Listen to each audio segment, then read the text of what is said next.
So, good morning everyone. Update lang tayo. So, kumusta tayo sa ating mga kaibigan dito sa YouTube, sa Facebook, Reels. So, kumusta tayo mga kapatid? Sana nasa mabuting kalagayan tayo. So, andito ako ngayon sa guest room. So, maglilinis sana ako. So, gagawa muna ako ng content bago maglinis. By the way, yung last video ko years ago, ay umabot siya ng 40k views. So maraming salamat pala sa nag-view guys, nag-play at hindi nag-skip ng ads. So maraming salamat sa inyong lahat at waiting tayo sa ating grasya. So sana tuloy-tuloy na to yung ating YouTube channel.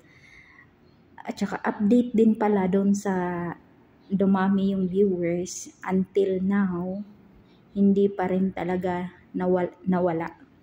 Andito pa rin. Kung ilang taon na ako dito sa amo ko, yun din ang taon na nandito to sa kamay ko. Mas lumaki siya ngayon at mas lalo siyang namamanhid, lalo na pag lagi siyang pagbabad ako, lagi akong nakabasa. Laging nakabasa yung kamay ko ba. Masakit siya. Pero wala, waiting na lang din ako pag ipagkaloob sa akin. Who knows, 'di ba? God's works in mysterious ways. So nag-aantay lang ako for a financial kay para talagang matutukan ko to. Noon kasi meron naman talaga kasi dito na yung sa government dito sa Saudi is pwede naman talaga to siya ilapit ko ba. Kaso lang nga, may mga appointment. Nag-try na ako nito ilang beses. Kaso hindi nga ako natapos kasi nadi-discourage ako kasi wala nga ako sariling sasakyan. Ayun, kailangan pa ihatid, kailangan pa magpaalam ng ganito. Hassle ba kung sa Bisaya pag ihasulan ko. So mauto nga gi-stop na lang na ako.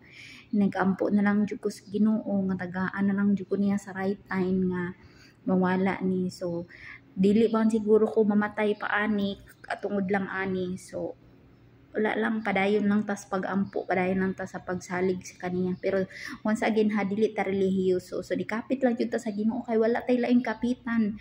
Siya lang jud. He who will never judge us and he who will cares us forever. Yes. So yun lang. Good vibes everyone. Have a nice day.